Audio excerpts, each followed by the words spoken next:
Conte de Noël par Charles Dickens. Premier couplet. Le spectre de Marley. Marley était mort pour commencer, là-dessus pas l'ombre d'un doute. Le registre mortuaire était signé par le ministre, le clerc, l'entrepreneur des pompes funèbres et celui qui avait mené le deuil. Scrooge avait signé et le nom de Scrooge était bon à la bourse, quel que fût le papier sur lequel il lui plut d'apposer sa signature. Le vieux Marley était aussi mort qu'un clou de porte. Attention, je ne veux pas dire que je sache par moi-même ce qu'il y a de particulièrement mort dans un clou de porte. J'aurais pu, quant à moi, me sentir porté plutôt à regarder un clou de cercueil comme le morceau de fer le plus mort qui soit dans le commerce. Mais la sagesse de nos ancêtres éclate dans les similitudes, et mes mains profanes n'iront pas toucher à l'arche sainte, autrement le pays est perdu. Vous me permettrez donc de répéter avec énergie que Marley était aussi mort qu'un clou de porte. Scrooge savait-il qu'il fût mort, sans contredit. Comment aurait-il pu en être autrement? Scrooge et lui étaient associés depuis je ne sais combien d'années. Scrooge était son seul exécuteur testamentaire, le seul administrateur de son bien, son seul légataire universel, son unique ami, le seul qui eût suivi son convoi, quoiqu'à vrai dire, il ne fut pas si terriblement bouleversé par ce triste événement, qu'il ne se montra un habile homme d'affaires le jour même des funérailles et qui ne l'eût solennisé par un marché des plus avantageux. La mention des funérailles de Marley me ramène à mon point de départ. Il n'y a pas de doute que Marley était mort. Ceci doit être parfaitement compris, autrement l'histoire que je vais raconter ne pourrait rien avoir de merveilleux. Si nous n'étions pas bien convaincus que le père d'Hamlet est mort avant que la pièce commence, il n'y aurait rien de plus remarquable à le voir rôder la nuit, par un vent d'est sur les remparts de sa ville, qu'à voir tout autre monsieur d'un âge mûr se promener mal à propos au milieu des ténèbres, dans un lieu rafraîchi par la brise, comme serait, par exemple, le cimetière de Saint-Paul, simplement pour frapper d'étonnement l'esprit faible de son fils. Scrooge n'effaça jamais le nom du vieux Marley. Il était encore inscrit, plusieurs années après, au-dessus de la porte du magasin, Scrooge et Marley. La maison de commerce était connue sous la raison Scrooge et Marley. Quelquefois, des gens peu au courant des affaires l'appelaient Scrooge, quelquefois Marley tout court. Mais il répondait également à l'un et à l'autre nom. Pour lui, c'était tout un. Oh, il tenait bien le poing fermé sur la meule, le bonhomme Scrooge. Le vieux pêcheur était un avare qui savait saisir fortement, arracher, tordre, pressurer, gratter, ne point lâcher surtout. Dur et tranchant comme une pierre à fusil dont jamais l'acier n'a fait jaillir une étincelle généreuse, secret, renfermé en lui-même et solitaire comme une huître. Le froid qui était au-dedans ne lui gelait son vieux visage, pinçait son nez pointu, ridait sa joue, rendait sa démarche roide et ses yeux rouges, bleuissait ses lèvres minces, et se manifestait au dehors par le son aigre de sa voix. Une gelée blanche recouvrait constamment sa tête, ses sourcils et son menton fin et nerveux. Il portait toujours et partout avec lui sa température au-dessous de 0. Il glaçait son bureau au jour caniculaire et ne le dégelait pas d'un degré à Noël. La chaleur et le froid extérieur avaient peu d'influence sur Scrooge. Les ardeurs de l'été ne pouvaient le réchauffer, et l'hiver le plus rigoureux ne parvenait pas à le refroidir. Aucun souffle de vent n'était plus âpre que lui. Jamais neige en tombant n'alla plus droit à son but, jamais pluie battante ne fut plus inexorable. Le mauvais temps ne savait par où trouver prise sur lui. Les plus fortes averses, la neige, la grêle, les giboulées, ne pouvaient se vanter d'avoir sur lui qu'un avantage. Elles tombaient souvent avec profusion. Scrooge ne connut jamais ce mot. Personne ne l'arrêta jamais dans la rue pour lui dire d'un air satisfait « Mon cher Scrooge, comment vous portez-vous? Quand viendrez-vous me voir ?» Aucun mendiant n'implorait de lui le plus léger secours. Aucun enfant ne lui demandait l'heure. On ne vit jamais personne, soit homme, soit femme, prier Scrooge une seule fois dans toute sa vie, de lui indiquer le chemin de tel ou tel endroit.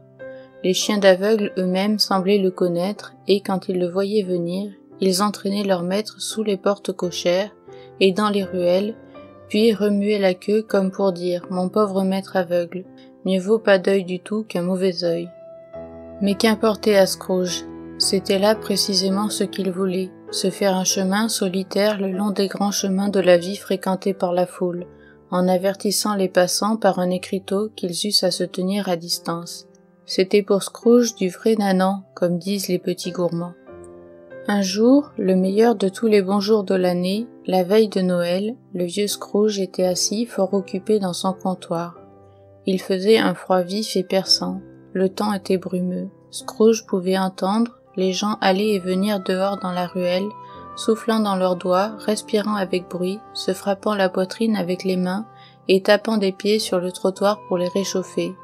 3 heures seulement venaient de sonner aux cloches de la cité, et cependant il était déjà presque nuit. Il n'avait pas fait clair de tout le jour, et les lumières qui paraissaient derrière les fenêtres des comptoirs voisins ressemblaient à des taches de graisse rougeâtre qui s'étalaient sur le fond noirâtre d'un air épais et en quelque sorte palpable. Le brouillard pénétrait dans l'intérieur des maisons par toutes les fentes et les trous de serrure. Au dehors, il était si dense que quoique la rue fût des plus étroites, les maisons en face ne paraissaient plus que comme des fantômes. À voir les nuages sombres s'abaisser de plus en plus et répandre sur tous les objets une obscurité profonde, on aurait pu croire que la nature était venue s'établir tout près de là pour y exploiter une brasserie montée sur une vaste échelle. La porte du comptoir de Scrooge demeurait ouverte afin qu'il puisse avoir l'œil sur son commis qui se tenait un peu plus loin dans une petite cellule triste, sorte de citerne sombre, occupée à copier des lettres. Scrooge avait un très petit feu, mais celui du commis était beaucoup plus petit encore. On aurait dit qu'il n'y avait qu'un seul morceau de charbon. Il ne pouvait l'augmenter car Scrooge gardait la boîte à charbon dans sa chambre, et toutes les fois que le malheureux entrait avec la pelle, son patron ne manquait pas de lui déclarer qu'il serait forcé de le quitter. C'est pourquoi le commis mettait son cache-nez blanc et essayait de se réchauffer à la chandelle. Mais, comme ce n'était pas un homme de grande imaginative, ses efforts demeurèrent superflus. « Je vous souhaite un gai Noël, mon oncle, et que Dieu vous garde » cria une voix joyeuse. C'était la voix du neveu de Scrooge, qui était venu le surprendre si vivement qu'il n'avait pas eu le temps de le voir. « Bah, dit Scrooge, sottise !» Il s'était tellement échauffé dans sa marche rapide par ce temps de brouillard et de gelée, le neveu de Scrooge, qu'il était tout en feu. Son visage était rouge comme une cerise, ses yeux étincelants, et la vapeur de son haleine était encore toute fumante. « Noël, une sottise, mon oncle, dit le neveu de Scrooge, ce n'est pas là ce que vous voulez dire, sans doute. »« Si fait, répondit Scrooge, un gai Noël. Quel droit avez-vous d'être gai? Quelle raison auriez-vous de vous livrer à des gaietés ruineuses? Vous êtes déjà bien assez pauvre. »« Allons, allons, reprit gaiement le neveu. Quel droit avez-vous d'être triste? Quelle raison avez-vous de vous livrer à vos chiffres moroses? Vous êtes déjà bien assez riche. » Bah, dit encore Scrooge qui pour le moment n'avait pas une meilleure réponse prête, et son bas fut suivi de l'autre mot, sottise. Ne soyez pas de mauvaise humeur, mon oncle, fit le neveu. Et comment ne pas l'être, repartit l'oncle, lorsqu'on vit dans un monde de fous tel que celui-ci. Un gai Noël. Au diable vos gai Noël. Qu'est-ce que Noël, si ce n'est qu'une époque pour payer l'échéance de vos billets, souvent sans avoir d'argent. Un jour où vous vous trouvez plus vieux d'une année et pas plus riche d'une heure. Un jour où, la balance de vos livres établie, vous reconnaissez, après 12 mois écoulés, que chacun des articles qui s'y trouvent mentionnés vous a laissé sans le moindre profit. Si je pouvais en faire à ma tête, continua Scrooge d'un ton indigné, tout imbécile qui court les rues avec un gai Noël sur les lèvres serait mis à bouillir dans la marmite avec son propre pudding et enterré avec une branche de houx au travers du cœur. C'est comme ça. Mon oncle, dit le neveu, voulant se faire l'avocat de Noël. Mon neveu, reprit l'oncle sévèrement, fêtez Noël à votre façon et laissez-moi le fêter à la mienne. Fêtez Noël, répéta le neveu de Scrooge, mais vous ne le fêtez pas, mon oncle. Alors, laissez-moi ne pas le fêter. Grand bien puisse-t-il vous faire, avec cela puisqu'il vous a toujours fait grand bien. Il y a quantité de choses, je l'avoue, dont j'aurais pu retirer quelques biens, sans en avoir profité néanmoins, répondit le neveu. Noël, entre autres. Mais au moins, ai-je toujours regardé le jour de Noël quand il est revenu, mettant de côté le respect dû à son nom sacré et à sa divine origine, si on peut les mettre de côté en songeant à Noël, comme un beau jour, un jour de bienveillance, de pardon, de charité, de plaisir, le seul dans le long calendrier de l'année, où je sache que tous les hommes et les femmes semblent, par un consentement unanime, ouvrir librement les secrets de leur cœur et voir dans les gens au-dessous d'eux de vrais compagnons de voyage sur le chemin du tombeau et non pas une autre race de créatures marchant vers un autre but.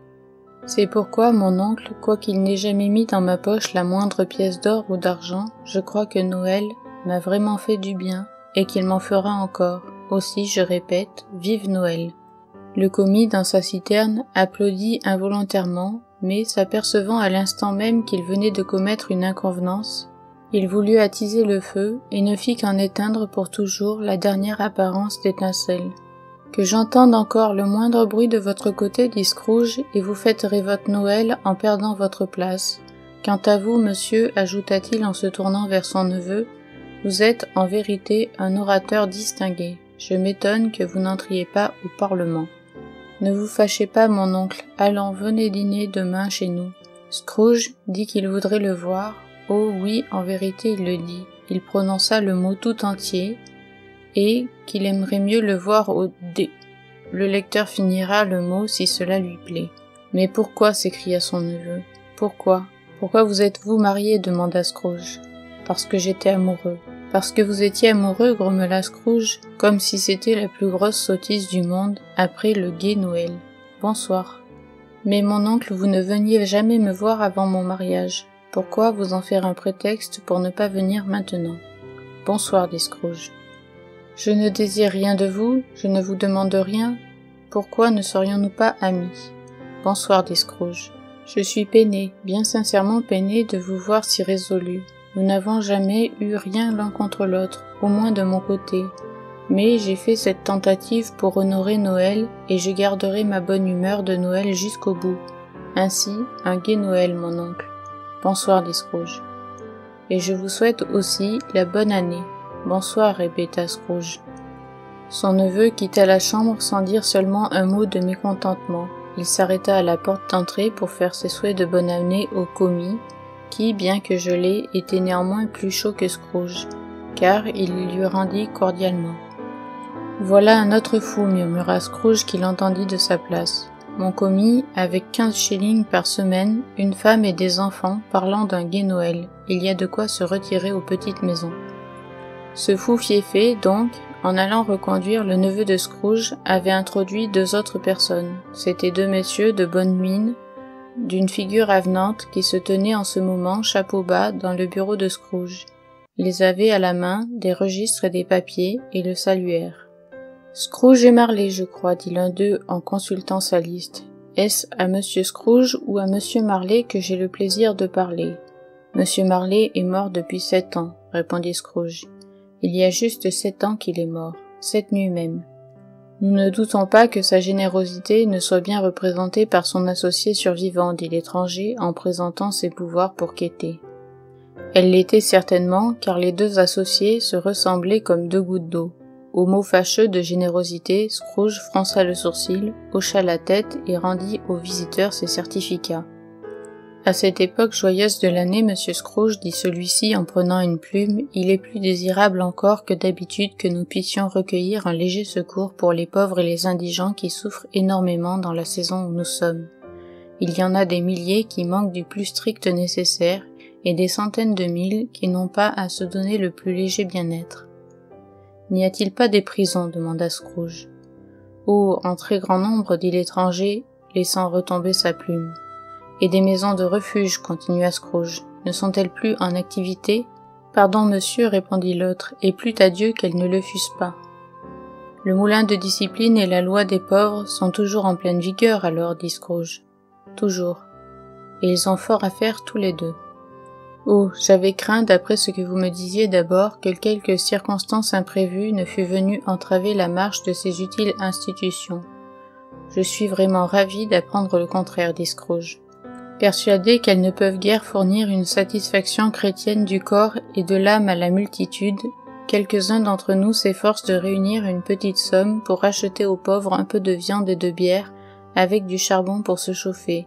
Nous choisissons cette époque parce que c'est de toute l'année le temps où le besoin se fait le plus vivement sentir et où l'abondance fait le plus de plaisir. Pour combien vous inscrirai-je? Pour rien, répondit Scrooge. Vous désirez garder l'anonyme? Je désire qu'on me laisse en repos, puisque vous me demandez ce que je désire, messieurs. Voilà ma réponse. Je ne me réjouis pas moi-même à Noël, et je ne puis fournir aux paresseux les moyens de se réjouir. J'aide à soutenir les établissements dont je vous parlais tout à l'heure. Ils coûtent assez cher. Ceux qui ne se trouvent pas bien ailleurs n'ont qu'à y aller. Il y en a beaucoup qui ne le peuvent pas, et beaucoup d'autres qui aimeraient mieux mourir. S'ils aiment mieux mourir, reprit Scrooge, ils feraient très bien de suivre cette idée et de diminuer l'excédent de population. Au reste, excusez-moi, je ne connais pas tout ça. Mais il vous serait facile de le connaître, observa l'étranger.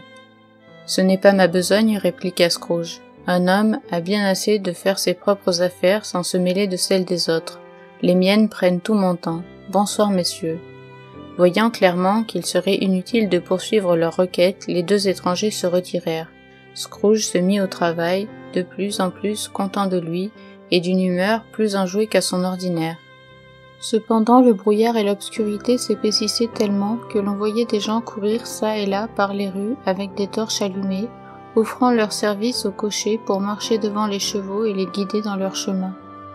L'antique tour d'une église dont la vieille cloche renfrognée avait toujours l'air de regarder Scrooge curieusement à son bureau par une fenêtre gothique pratiquée dans le mur, devint invisible et sonna les heures, les demi, les quarts, dans les nuages avec des vibrations tremblantes et prolongées, comme si ses dents eussent claqué là-haut, dans sa tête gelée. Le froid devint intense dans la rue même.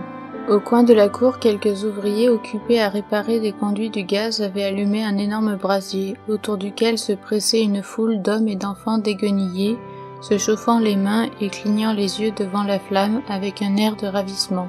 Le robinet de la fontaine était délaissé, et les eaux refoulées qui s'étaient congelées tout autour de lui formaient comme un cadre de glace misanthropique qui faisait horreur à voir. Les lumières brillantes des magasins, où les branches et les baies de houx pétillaient à la chaleur des becs de gaz placés derrière les fenêtres, jetaient sur les visages pâles des passants un reflet rougeâtre. Les boutiques des marchands de volailles et d'épiciers étaient devenues comme un décor splendide, un glorieux spectacle qui ne permettait pas de croire que la vulgaire pensée de négoce et de trafic eût rien à démêler avec ce luxe inusité. Le Lord Mayor, dans sa puissante forteresse de Mansion House, donnait ses ordres à ses 50 cuisiniers et à ses 50 sommeliers pour fêter Noël, comme doit le faire la maison d'un Lord Mayor. Et même le petit tailleur qui l'avait condamné le lundi précédent à une amende de 5 shillings pour s'être laissé arrêter dans les rues ivre et faisant un tapage infernal, préparait tout dans son galetas pour le pudding du lendemain, tandis que sa maigre moitié sortait avec son maigre nourrisson dans les bras pour aller acheter à la boucherie le morceau de bœuf indispensable. Cependant le brouillard redouble, le froid redouble, un froid vif, âpre, pénétrant. Si le bon saint Dunstan avait seulement pincé le nez du diable avec un temps pareil, au lieu de se servir de ses armes familières, c'est pour le coup que le malin esprit n'aurait pas manqué de pousser des hurlements. Le propriétaire d'un jeune nez petit, rongé, mâché par le froid, affamé, comme les os sont rongés par les chiens, se baissa devant le trou de la serrure de Scrooge pour le régaler d'un chant de Noël, mais au premier mot de « Dieu vous aide, mon gai monsieur, que rien ne trouble votre cœur », Scrooge saisit sa règle avec un geste si énergique que le chanteur s'enfuit épouvanté, abandonnant le trou de la serrure au brouillard et aux frimas qui semblèrent s'y précipiter vers Scrooge par sympathie. Enfin, l'heure de fermer le comptoir arriva. Scrooge descendit de son tabouret d'un air bourru, paraissant donner ainsi le signal tacite du départ au commis qui attendait dans la citerne et qui, éteignant aussitôt sa chandelle, mit son chapeau sur sa tête. « Vous voudriez avoir toute la journée de demain, je suppose, dit Scrooge. Si cela vous convenait, monsieur. »« Cela ne me convient nullement, et ce n'est point juste. Si je vous retenais une demi-couronne pour ce jour-là, vous vous croiriez lésé, j'en suis sûr. » Le commis sourit légèrement. « Et cependant, dit Scrooge, vous ne me regardez pas comme lésé, moi, si je vous paye une journée pour de rien faire ?» Le commis observa que cela n'arrivait qu'une fois l'an. Pauvre excuse pour mettre la main dans la poche d'un homme tous les 25 décembre, dit Scrooge en boutonnant sa redingote jusqu'au menton. Mais je suppose qu'il vous faut la journée tout entière. Tâchez au moins de m'en dédommager en venant de bonne heure après-demain matin. Le commis le promit et Scrooge sortit en grommelant. Le comptoir fut fermé en un clin d'œil et le commis, les 2 bouts de son cache-nez blanc pendant jusqu'au bas de sa veste, car il n'élevait pas ses prétentions jusqu'à porter une redingote, se mit à glisser une 20aine de fois sur le trottoir de Cornhill, à la suite d'une bande de gamins, en l'honneur de la veille de Noël, et se dirigeant ensuite vers sa demeure à Camden Town. Il y arriva toujours courant de toutes ses forces pour jouer à Colin-Maillard. Scrooge prit son triste dîner dans la triste taverne où il mangeait d'ordinaire. Ayant lu tous les journaux et charmé le reste de la soirée en parcourant son livre de comptes, il alla chez lui pour se coucher. Il habitait un appartement occupé autrefois par feu son associé. C'était une enfilade de chambres obscures qui faisait partie d'un vieux bâtiment sombre situé à l'extrémité d'une ruelle où il avait si peu de raison d'être qu'on ne pouvait s'empêcher de croire qu'il était venu se blottir là, un jour que, dans sa jeunesse, il jouait à cache-cache avec d'autres maisons et ne s'était plus ensuite souvenu de son chemin. Il était alors assez vieux et triste car personne n'y habitait, excepté Scrooge. Tous les autres appartements étant loués pour servir de comptoir ou de bureau. La cour était si obscure que Scrooge lui-même, quoiqu'il en eût connu parfaitement chaque pavé, fut obligé de tâtonner avec les mains. Le brouillard et les frimas enveloppaient tellement la vieille porte sombre de la maison qu'il semblait que le génie de l'hiver se tint assis sur le seuil, absorbé dans ses tristes méditations. Le fait est qu'il n'y avait absolument rien de particulier dans le marteau de la porte, sinon qu'il était trop gros. Le fait est encore que Scrooge l'avait vu soir et matin chaque jour depuis qu'il demeurait en ce lieu. Qu'un autre Scrooge possédait aussi peu ce qu'on appelle imagination qu'aucun habitant de la cité de Londres, y compris même, je crains d'être un peu téméraire, la corporation, les aldermen et les notables. Il faut bien aussi se mettre dans l'esprit que Scrooge n'avait pas pensé une seule fois à Marley depuis qu'il avait, cet après-midi même, fait mention de la mort de son ancien associé, laquelle remontait à 7 ans. Qu'on m'explique alors, si on le peut, comment il se fit que Scrooge, au moment où il mit la clé dans la serrure, vit dans le marteau sans avoir prononcé de paroles magiques pour le transformer, non plus un marteau, mais la figure de Marley. Oui, vraiment, la figure de Marley, ce n'était pas une ombre impénétrable comme les autres objets de la cour. Elle paraissait au contraire entourée d'une lueur sinistre, semblable à un homard avarié dans une cave obscure. Son expression n'avait rien qui rappelât la colère ou la férocité, mais elle regardait Scrooge comme Marley avait coutume de le faire, avec des lunettes de spectre relevées sur son front de revenant. La chevelure était curieusement soulevée, comme par un souffle ou une vapeur chaude, et quoique les yeux fussent tout grands ouverts, il demeurait parfaitement immobile. Cette circonstance et la couleur livide la rendaient horrible, mais l'horreur qu'éprouvait Scrooge à sa vue ne semblait pas du fait de la figure, elle venait plutôt de lui-même, et ne tenait pas à l'expression de la physionomie du défunt. Lorsqu'il eut considéré fixement ce phénomène, il n'y trouva plus qu'un marteau. Dire qu'il ne tressaillit pas ou que son sang ne ressentit point une impression terrible à laquelle il avait été étranger depuis son enfance serait un mensonge. Mais il mit la main sur la clé qu'il avait lâchée d'abord, la tourna brusquement, entra et alluma sa chandelle.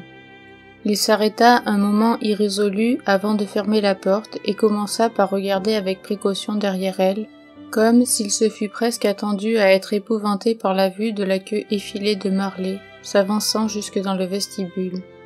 Mais il n'y avait rien derrière la porte, excepté les écrous et les vis qui y fixaient le marteau, ce que voyant, il dit « Bah, bah » en la poussant avec violence. Le bruit résonna dans toute la maison comme un tonnerre. Chaque chambre au-dessus et chaque fauteuil au-dessous, dans la cave du marchand de vin, semblait rendre un son particulier pour faire sa partie dans ce concert d'échos. Scrooge n'était pas homme à se laisser effrayer par les échos. Il ferma solidement la porte, traversa le vestibule et monta l'escalier, prenant le temps d'ajuster sa chandelle chemin faisant. Vous parlez des bons vieux escaliers d'autrefois par où on aurait fait monter facilement un carrosse à 6 chevaux ou le cortège d'un petit acte du Parlement. Mais moi, je vous dis que celui de Scrooge était bien autre chose. Vous auriez pu y faire monter un corbillard en le prenant dans sa plus grande largeur. La barre d'appui contre le mur et la portière du côté de la rampe, et c'eût été chose facile. Il y avait bien assez de place pour cela, et plus encore qu'il n'en fallait. Voilà peut-être pourquoi Scrooge crut voir marcher devant lui dans l'obscurité un convoi funèbre. Une demi-douzaine des becs de gaz de la rue auraient eu peine à éclairer suffisamment le vestibule. Vous pouvez donc supposer qu'il y faisait joliment sombre avec la chandelle de Scrooge. Il montait toujours, ne s'en souciant pas plus que de rien du tout. L'obscurité ne coûte pas cher, c'est pour cela que Scrooge ne la détestait pas. Mais avant de fermer sa lourde porte, il parcourut les pièces de son appartement pour voir si tout était en ordre. C'était peut-être un souvenir inquiet de la mystérieuse figure qui trottait dans sa tête. Le salon, la chambre à coucher, la chambre de débarras, tout se trouvait en ordre. Personne sous la table, personne sous le sofa, un petit feu dans la grille, la cuillère et la tasse prêtes, et sur le feu la petite casserole d'eau de gruau, car Scrooge avait un rhume de cerveau. Personne sous son lit, personne dans le cabinet, personne dans sa robe de chambre suspendue contre la muraille dans une attitude suspecte. La chambre de débarras, comme d'habitude, un vieux garde-feu, de vieilles savates, 2 paniers à poissons, un lavabo sur 3 pieds et un fourgon. Parfaitement rassuré, Scrooge tira sa porte et s'enferma à double tour, ce qui n'était point son habitude.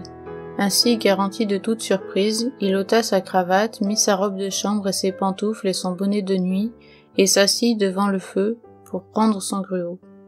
C'était en vérité un très petit feu, si peu que rien pour une nuit si froide.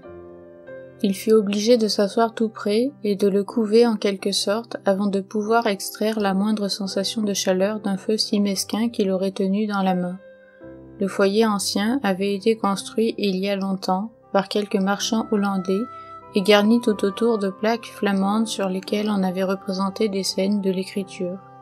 Il y avait des Caïns et des Abel, des filles de Pharaon, des reines de Saba, des messagers angéliques descendant au travers des airs sur des nuages semblables à des lits de plumes, des Abraham, des Balthazar, des apôtres s'embarquant dans des bateaux en forme de saucières, des centaines de figures capables de distraire sa pensée, et cependant ce visage de Marley, mort depuis 7 ans, venait, comme la baguette de l'ancien prophète, absorber tout le reste.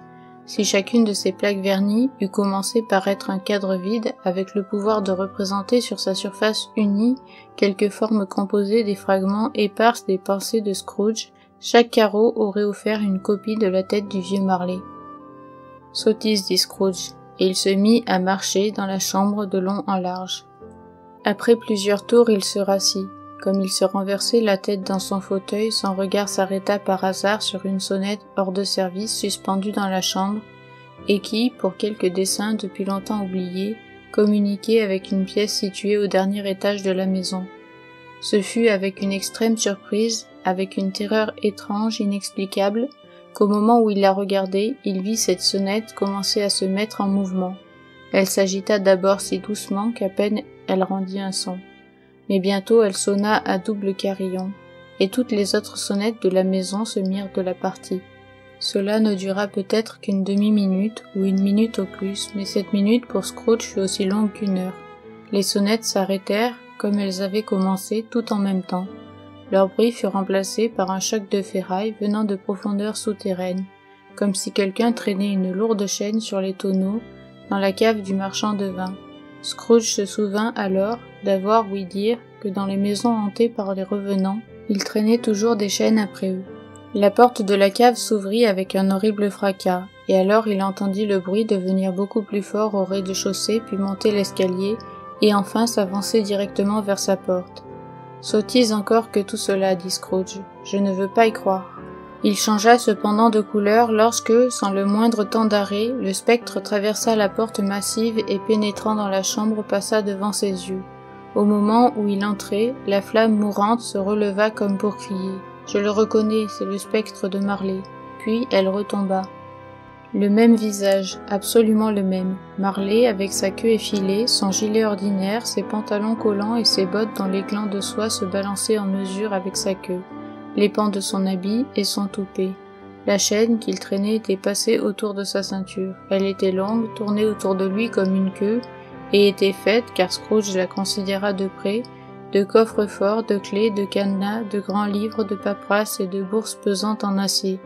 Son corps était transparent, si bien que Scrooge, en l'observant et regardant à travers son gilet, pouvait voir les 2 boutons cousus par derrière à la taille de son habit. Scrooge avait souvent entendu dire que Marley n'avait pas d'entrailles, mais il ne l'avait jamais cru jusqu'alors. Non, et même il ne le croyait pas encore, quoique son regard pût traverser le fantôme d'outre en outre, quoiqu'il le vît debout devant lui, quoiqu'il sentît l'influence glaciale de ses yeux glacés par la mort, quoiqu'il remarquât jusqu'au tissu du foulard plié qui lui couvrait la tête, en passant sous son menton, et auquel il n'avait point pris garde auparavant. Il refusait encore de croire et luttait contre le témoignage de ses sens. « Que veut dire ceci » demanda Scrooge, caustique et froid comme toujours. « Que désirez-vous de moi ?»« Beaucoup de choses. C'est la voix de Marley, plus de doute à cet égard. Qui êtes-vous » ?»« Demandez-moi qui j'étais. »« Qui étiez-vous alors » dit Scrooge en élevant la voix. « Vous êtes bien puriste pour une ombre. De mon vivant, j'étais votre associé, Jacob Marley. Pouvez-vous vous asseoir » demanda Scrooge, en regardant d'un air de doute. « Je le puis. Alors faites-le. » Scrooge fit cette question parce qu'il ne savait pas si un spectre aussi transparent pouvait se trouver dans la condition voulue pour prendre un siège, et il sentait que, si par hasard la chose était impossible, il le réduirait à la nécessité d'une explication embarrassante. Mais le fantôme s'assit vis-à-vis de lui de l'autre côté de la cheminée, comme s'il ne faisait que cela toute la journée. « Vous ne croyez pas en moi » observa le spectre. « Non » dit Scrooge. « Quelle preuve de ma réalité voudriez-vous avoir, outre le témoignage de vos sens ?»« Je ne sais trop » répondit Scrooge. « Pourquoi doutez-vous de vos sens ?»« Parce que, répondit Scrooge, la moindre chose suffit pour les affecter. Il suffit d'un léger dérangement dans l'estomac pour les rendre trompeurs. Et vous pourriez bien n'être au bout du compte qu'une tranche de bœuf mal digérée, une demi-cuillerée de moutarde, un morceau de fromage, un fragment de pomme de terre mal cuite. Qui que vous soyez, pour un mort, vous sentez plus la bière que la bière. Scrooge n'était pas trop dans l'habitude de faire des calembours, et il se sentait alors réellement, au fond du cœur, fort peu disposé à faire le plaisant. La vérité est qu'il essayait ce badinage comme un moyen de faire diversion à ses pensées et de surmonter son effroi, car la voix du spectre le faisait frissonner jusque dans la moelle des os. Demeuré assis même pour un moment, ses regards arrêtés sur ses yeux fixes vitreux, c'était là, Scrooge le sentait bien, une épreuve diabolique. Il y avait aussi quelque chose de vraiment terrible dans cette atmosphère infernale dont le spectre était environné. Scrooge ne pouvait la sentir lui-même, mais elle n'était pas moins réelle, car, quoique le spectre restât assis parfaitement immobile, ses cheveux, les basques de son habit, les glands de ses bottes étaient encore agités, comme par la vapeur chaude qui s'exhale d'un four. « Voyez-vous ce cure-dent » dit Scrooge, retournant vivement à la charge pour donner le change à sa frayeur, et désirant, ne fût-ce que pour une seconde, détourner de lui le regard du spectre froid comme un marbre. « Oui » répondit le fantôme. « Et vous ne le regardez seulement pas » dit Scrooge. « Ça ne m'empêche pas de le voir » dit le spectre. « Eh bien » reprit Scrooge, « je n'ai qu'à l'avaler, et le reste de mes jours je serai persécuté par une légion de lutins, tous de ma propre création. Sottise, je vous dis, sottise. » À ce mot, le spectre poussa un cri effrayant et secoua sa chaîne avec un bruit si lugubre et si épouvantable que Scrooge se cramponna à sa chaise pour s'empêcher de tomber en défaillance. Mais combien redoubla son horreur lorsque le fantôme, ôtant le bandage qui entourait sa tête, comme s'il était trop chaud pour le garder dans l'intérieur de l'appartement, sa mâchoire inférieure retomba sur sa poitrine. Scrooge tomba à genoux et se cacha le visage dans les mains. « Miséricorde » s'écria-t-il, « épouvantable apparition, pourquoi venez-vous me tourmenter ?»« Âme mondaine et terrestre, répliqua le spectre, croyez-vous en moi ou n'y croyez-vous pas ? J'y crois, dit Scrooge, il le faut bien. Mais pourquoi les esprits se promènent-ils sur terre et pourquoi viennent-ils me trouver ? C'est une obligation de chaque homme, répondit le spectre, que son âme renfermée au-dedans de lui se mêle à ses semblables et voyage de tous côtés. Si elle ne le fait pendant la vie, elle est condamnée à le faire après la mort. Elle est obligée d'errer par le monde. Ô malheureux que je suis, et doit être témoin inutile de choses dont il ne lui est plus possible de prendre sa part, quand elle aurait pu en jouir avec les autres sur la terre pour les faire servir à son bonheur. Le spectre poussa encore un cri, secoua sa chaîne et tordit ses mains fantastiques. « Vous êtes enchaîné » demanda Scrooge tremblant, « dites-moi pourquoi. »« Je porte la chaîne que j'ai forgée pendant ma vie » répondit le fantôme. « C'est moi qui l'ai faite, anneau par anneau, mètre par mètre. C'est moi qui l'ai suspendu autour de mon corps, librement et de ma propre volonté, comme je la porterai toujours de mon plein gré. Est-ce que le modèle vous en paraît étrange? Scrooge tremblait de plus en plus. Ou bien voudriez-vous savoir, poursuivit le spectre, le poids et la longueur du câble énorme que vous traînez vous-même? Il était exactement aussi long et aussi pesant que cette chaîne que vous voyez il y a aujourd'hui cette veille de Noël. Vous y avez travaillé depuis, c'est une bonne chaîne à présent. Scrooge regarda autour de lui sur le pencher, s'attendant à se trouver lui-même entouré de quelque 50 ou 60 brasses de câbles de fer, mais il ne vit rien. « Jacob, dit-il d'un ton suppliant, mon vieux Jacob Marley, parlez-moi encore, adressez-moi quelques paroles de consolation, Jacob. » « Je n'ai pas de consolation à donner, reprit le spectre, les consolations viennent d'ailleurs. Ebenezer Scrooge, elles sont apportées par d'autres ministres à d'autres espèces d'hommes que vous. Je ne puis non plus vous dire tout ce que je voudrais. Je n'ai plus que très peu de temps à ma disposition. Je ne puis me reposer, je ne puis m'arrêter, je ne puis séjourner nulle part. Mon esprit ne s'écarta jamais, guère au-delà de notre comptoir. Vous savez, pendant ma vie, mon esprit ne dépassa jamais les étroites limites de notre bureau de change. Et voilà pourquoi, maintenant, il me reste à faire tant de pénibles voyages. C'était, chez Scrooge, une habitude de fourrer les mains dans les goussets de son pantalon toutes les fois qu'il devenait pensif. Réfléchissant à ce qu'avait dit le fantôme, il prit la même attitude, mais sans lever les yeux et toujours agenouillé. « Il faut donc que vous soyez bien en retard, Jacob, observa Scrooge, en véritable homme d'affaires, quoique avec humilité et déférence. « En retard, répéta le spectre. Mort depuis 7 ans, rumina Scrooge, et en route tout ce temps-là. Tout ce temps-là, dit le spectre, ni trêve ni repos, l'incessante torture du remords. Vous voyagez vite, demanda Scrooge. Sur les ailes du vent, répliqua le fantôme. Vous devez avoir vu bien du pays en 7 ans, reprit Scrooge. Le spectre, entendant ces paroles, poussa un troisième cri, et produisit avec sa chaîne un cliquetis si horrible dans le morne silence de la nuit, que le guet aurait eu toutes les raisons du monde de le traduire en justice pour cause de tapage nocturne.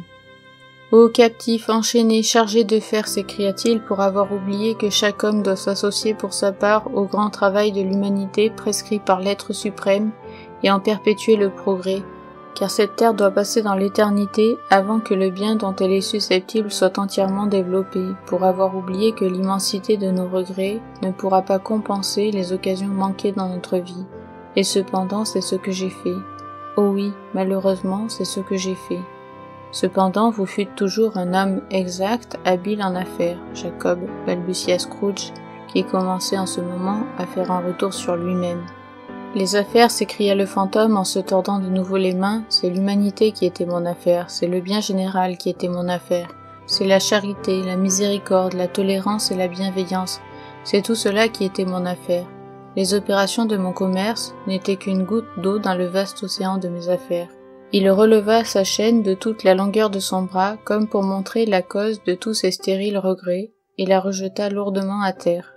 C'est à cette époque de l'année expirante, dit le spectre, que je souffre le plus. Pourquoi ai-je alors traversé la foule de mes semblables, toujours les yeux baissés vers les choses de la terre, sans les lever jamais vers cette étoile bénie qui conduisit les mages à une pauvre demeure?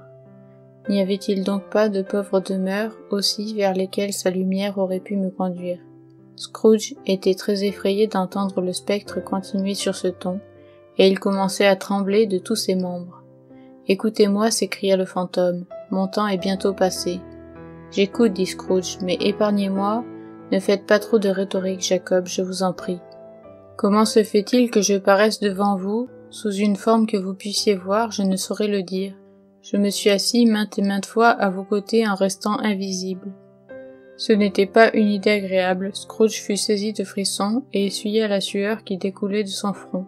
« Et ce n'est pas mon moindre supplice, continua le spectre. Je suis ici ce soir pour vous avertir qu'il vous reste encore une chance et un espoir d'échapper à ma destinée, une chance et un espoir que vous tiendrez de moi. Ebenezer. Vous fûtes toujours pour moi un bon ami, dit Scrooge, merci. Vous allez être hanté par 3 esprits, ajouta le spectre. La figure de Scrooge devint un moment aussi pâle que celle du fantôme lui-même. « Est-ce là cette chance et cet espoir dont vous me parliez, Jacob ?» demanda-t-il d'une voix défaillante. « Oui. Je crois que j'aimerais mieux qu'il n'en fût rien, dit Scrooge. Sans leur visite, reprit le spectre, vous ne pouvez espérer d'éviter mon sort. Attendez-vous à recevoir le premier demain quand l'horloge sonnera 1 heure. Ne pourrais-je pas les prendre tous à la fois pour en finir, Jacob, insinua Scrooge. Attendez le second à la même heure, la nuit d'après, et le troisième la nuit suivante, quand le dernier coup de minuit aura cessé de vibrer. Ne comptez pas me revoir, mais, dans votre propre intérêt, ayez soin de vous rappeler ce qui vient de se passer entre nous. Après avoir ainsi parlé, le spectre prit sa mentonnière sur la table et l'attacha autour de sa tête comme auparavant. Scrooge le comprit au bruit sec que firent ses dents lorsque les 2 mâchoires furent réunies l'une à l'autre par le bandage. Alors il se hasarda à lever les yeux et aperçut son visiteur surnaturel debout devant lui, portant sa chaîne roulée autour de son bras. L'apparition s'éloigna en marchant à reculons. À chaque pas qu'elle faisait, la fenêtre se soulevait un peu, de sorte que quand le spectre l'eut atteinte, elle était toute grande ouverte. Il fit signe à Scrooge d'approcher, celui-ci obéit. Lorsqu'ils furent à 2 pas l'un de l'autre, l'ombre de Marley leva la main et l'avertit de ne pas approcher davantage.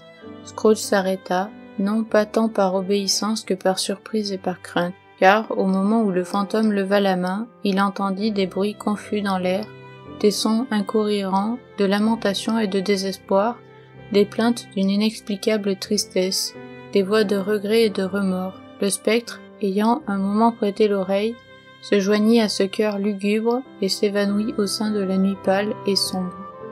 Scrooge suivit l'ombre jusqu'à la fenêtre, et, dans sa curiosité haletante, il regarda par la croisée.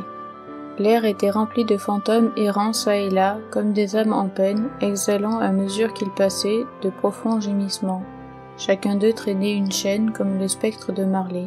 Quelques-uns, en petit nombre, c'étaient peut-être des cabinets de ministres complices d'une même politique, étaient enchaînés ensemble, aucun n'était libre. Plusieurs avaient été, pendant leur vie, personnellement connus de Scrooge. Il avait été intimement lié avec un vieux fantôme en gilet blanc, à la cheville duquel était attaché un monstrueux anneau de fer, et qui se lamentait piteusement de ne pouvoir assister une malheureuse femme avec son enfant qu'il voyait au-dessous de lui, sur le seuil d'une porte. Le supplice de tous les spectres consistait évidemment en ce qu'ils s'efforçaient, mais trop tard, d'intervenir dans les affaires humaines pour y faire quelque bien. Ils en avaient pour jamais perdu le pouvoir. Ces créatures fantastiques se fondirent-elles dans le brouillard, ou le brouillard vint-il les envelopper dans son ombre? Scrooge n'en put rien savoir, mais, et les ombres et leurs voix, s'éteignirent ensemble, et la nuit redevint ce qu'elle avait été lorsqu'il était rentré chez lui. Il ferma la fenêtre, il examina soigneusement la porte par laquelle était entré le fantôme. Elle était fermée à double tour, comme il l'avait fermée de ses propres mains. Les verrous n'étaient point dérangés. Il essaya de dire sottise, mais il s'arrêta à la première syllabe. Se sentant un grand besoin de repos, soit par suite de l'émotion qu'il avait éprouvée des fatigues de la journée, de cet aperçu du monde invisible, ou de la triste conversation du spectre, soit à cause de l'heure avancée, il alla droit à son lit, sans même se déshabiller, et s'endormit aussitôt.